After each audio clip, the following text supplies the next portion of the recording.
Welcome to Thriving Moms of Autistics podcast, a free resource for moms raising young autistic children. I am your host, Dr. Christina Wilson. I created Thriving Moms of Autistics after years of experience working with families and having my own autistic child. I coach moms of young autistics one-on-one to tap into their strengths, create a supportive community, set firm boundaries, and raise their autistic child with confidence. Subscribe to the podcast and check out the earlier episodes so you don't miss a thing. Now, let's get to it. Hi, moms. Welcome back to another episode of the Thriving Moms of Autistics podcast. There is nothing more emotionally provoking than an epic meltdown in public, right? No matter how many years you've been raising your child, you never come out of it completely unscathed. It happens. It happens to all of us. You know, your child drops to the floor in absolute overwhelm. You feel the eyes in the room piercing right through you as you flush from head to toe. Who needs hot flashes, right? I was in Costco when my son stopped in his tracks, dropped to the floor, and refused to go any further. We were so close. We just finished checking out.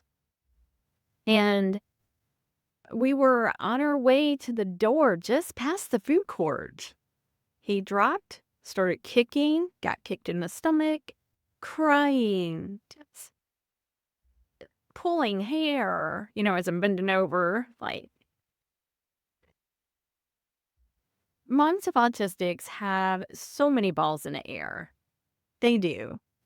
And, between making sure that their child has all their needs met, okay, checking off items on your grocery list, on top of constantly monitoring this environment around you, with your child in mind. Is the temperature right? Is the noise level too loud? What is the approximation between your child and the person closest to him? Remember, we were in Costco, right? Everyone wants to be on top of you. Is the smell coming from the random food carts or, the food court, is it too offensive for them? Did I mention making sure that they don't wander off? In this episode, we explore how to maintain your sanity during the chaos and how your mindset makes a positive difference in how you feel during and after the events. So find the full transcript for this episode on your favorite podcast app. And please share, with other moms to help them grow in their autism journey too, and for them to not feel alone. You can also do this by leaving a review on Apple Podcasts. I appreciate you so much. Now, autism moms, they know their child better than anyone, but they are not perfect. Ooh, let that marinate for a minute. Meltdowns are a part of raising an autistic child, and you don't always know what causes them, and sometimes you will never know. The world can be such a heavy place. So it's important to find ways to show yourself some grace for you and for your child. It's easy to blame yourself for the meltdown, but they're just going to occur. It's going to happen, and there is no way around that. With that said, there are some things that can exacerbate them or even further impact you after the fact. So you do have some control over those things.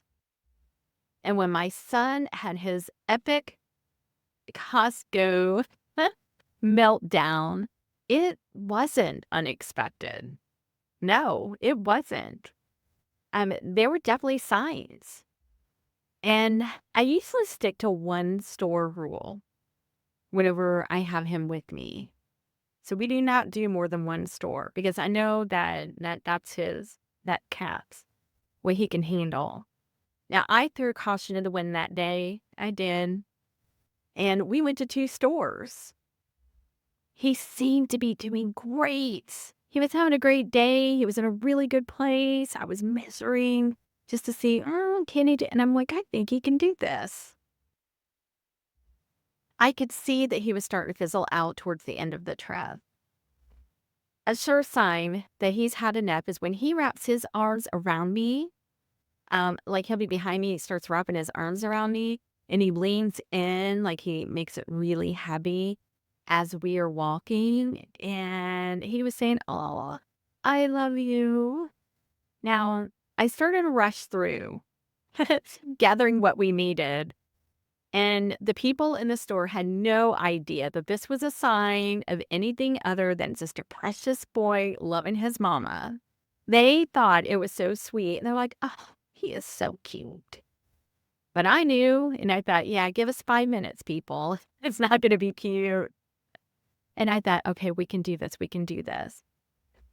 After the event, I played it over and over in my head, and I was so frustrated with myself. Um, and I didn't heed the warning sooner. Those thoughts did not serve anyone. They didn't. It was already done. That wasn't helpful. That is why I put those thoughts to rest soon after. Okay? I made a decision. I'm going to squash it. So, what can moms do to turn the tide of negative thinking? What can they do? Well, it's not super easy to shut off those intrusive thoughts. It's exactly what they are. They're intrusive thoughts. But essentially, this is essential to our well being to be able to do so. It's really important. And I always say that your well being as a mom is important because it overflows onto your child. It's that important. Over time, I have honed in on the skill of catching these thoughts and flipping a switch on the stinking thinking. And I've had lots of practice, which you have to have lots of practice to get really good at it. It's so important to remember that when these thoughts are actually very natural. Okay, after a negative or overwhelming experience. For human beings, it's very natural. To stay and experience those negative thought loops and keep it on replay. Now, as a mom, you have the power to shift gears. I do want to say that reflection is not a bad thing. In fact, it's a good thing. It's healthy to to briefly reflect on the experience and then move on. Think of meltdowns as opportunities. And you heard me right. Meltdowns are opportunities. They don't go completely away and are going to happen. You're never just not going to have, one of these negative experiences again. But you and your child have an opportunity to grow from them as a result. So the best growth occurs when you set the stage. For example, you know that a plant grows, right? When it has soil and it's watered regularly. Well, a mom's soil consists of those experiences, and which dries up when they fail to see the experience as an opportunity. The mindset grows when those opportunities are used effectively. So a plant will dry up and die otherwise. So here are some ways to move forward when you feel weighed down by these negative events. The first is that you have to recognize There will always be challenges on your autism journey. The second is to catch that stinking thinking before it evolves into the negative thought loops. And the third is to refuse to get stuck in the negativity and choose to shift your thinking. And this means that you see the opportunity for growth and you take it. Now, when this happened in Costco, people were staring. I mean, they were staring. I could tell that one woman in particular was judging both myself and my son. So I stared right into her eyes until she turned away. I was not going to leave her sight. And then she turned away. She realized, oh, I'm staring.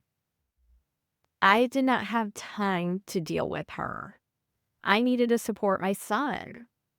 His well-being was central, and he was struggling. This older man asked me if he could help. He said his grandson's on the spectrum, and so he has some experience. He recognized what was happening and offered to take my cart to the car while I supported my son. Now, that's unusual, right? I'm so grateful for him. Now, I would have done what I had to anyway, but I was very thankful for him in that moment. So from this experience, I have learned the following. Number one, people are going to stare. They're going to judge you. What they think of me has no effect on the person or the mom that I am. Okay? I let that go. I'm not holding on to that. I'm not owning that. Not for anyone. There are sometimes people who are willing to help. When there's not, I can handle things the best to my ability and feel good about that and feel confident in that. We can only do the best we can, right?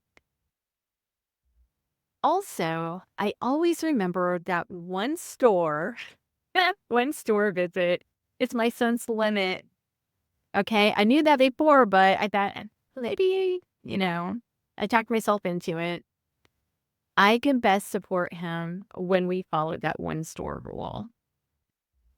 And then finally, I refuse to get stuck in it. I deserve a healthy well-being.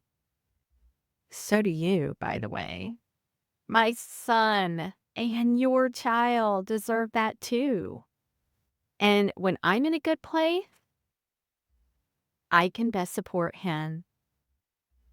Now remember that this is not an easy process.